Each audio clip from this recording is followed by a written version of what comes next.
think it's a uniquely Australian thing, but Australians tend not to. They don't really pay much attention to their footwear. So it's very rare that you would find people that are wearing shoes that are interesting, or the shoes kind of reflect some aspect of their character. And you would like to think that, but it's not always the case.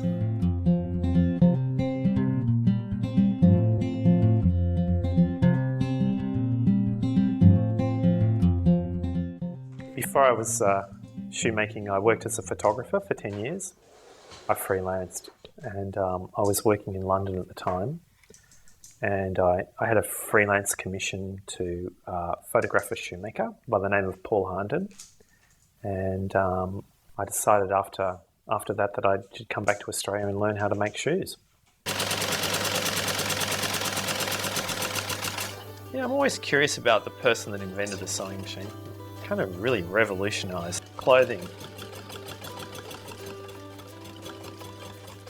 When I first started making shoes, I went and studied with John Lobb in London.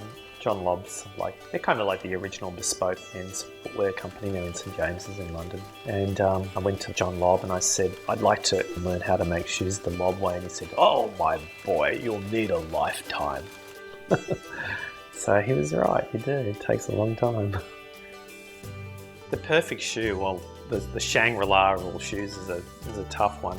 The elements that make a good shoe are the materials, the quality of the materials, so high quality leather materials, whether it's the sole or the heel, the construction, so the way those materials are put together and they're assembled, the fit, so the quality of the fit, the way it sits on your foot, supports your foot, gives you comfort, puts a spring in your step, and then the appearance, the way the shoe looks, the style, the way that it shows your foot off, shows off your outfit, the way it makes you feel, really, that's the shoe. If you can get all those elements going at once and they're in balance, I think you're pretty close. This sewing machine's pretty old, but it's not really about age with machines. This is one area where technology doesn't really improve on the quality of the stitching. The shoe has a kind of temporary life on the shelf, but when the possessor puts their foot in it, it transforms them. They have a whole other life, and that's the really great thing about shoes is that one person can put your shoes on and they can transform them, whereas another person can put them on and they can, make them really dull, When you can get people to buy your designs, doing the style and design that you like, it's just so much more fun. What I like most about Paddington is, and I would probably say most about William Street in Paddington, is that essentially William Street is it's a residential street, and it has a number of homes that have been converted to commercial properties, which have everyone from artists to hat makers to general women's fashion retail. It seems more like a community, and it's less of a retail shopping street. So I think the thing I really like about it is the intimacy, and I think people know about Paddington as a destination enough in Australia as a place to come and see interesting fashion retail. When you're working with footwear and shoes and making shoes all day, it's very difficult not to be judgmental about what someone is wearing in terms of their footwear. And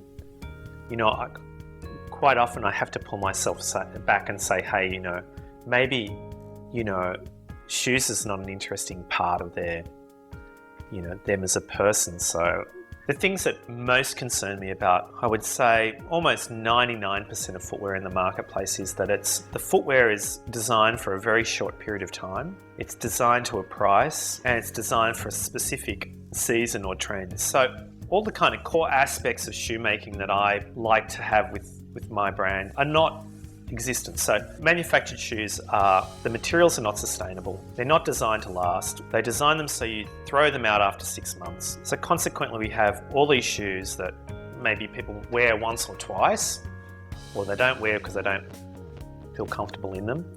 They end up in some kind of rubbish heap somewhere, and they're not biodegradable. So that's just one of many things in our life that contributes to the amount of rubbish we create. The other thing too is I just think the styling of the shoes, they're not very well made. So that's what I don't like about it. That, you know, they don't make them so you can repair them, you know. You know, it's very rare to see anyone do this by hand. Everyone has machines, but I mean, machines are only necessary if you're doing thousands of pairs a year, and I'm lucky to do 500, 600 pairs a year. I like the idea that you can have a pair of shoes and you buy a pair of shoes and you have them for a lifetime. So you might buy them and you love them for 2 years, and if for some reason you're not interested in them and you get into some different kind of trend, and then 3 years later you come back to them and you pull them out of your wardrobe again, you know, and you can wear them. So I like to design my shoes to last for at least 10 years, but also I like to use really special and different materials, and I don't think most commercial footwear does that. I mean, look, and I don't expect everyone to buy my shoes. I mean, I would be foolish to think that. I'm not designing for everybody. And people say to me, well, you're designing for an elite. And my response to that is, I think that's total rubbish. I'm not designing for an elite. I'm just designing for people who appreciate something different. And there's nothing particularly elitist about that.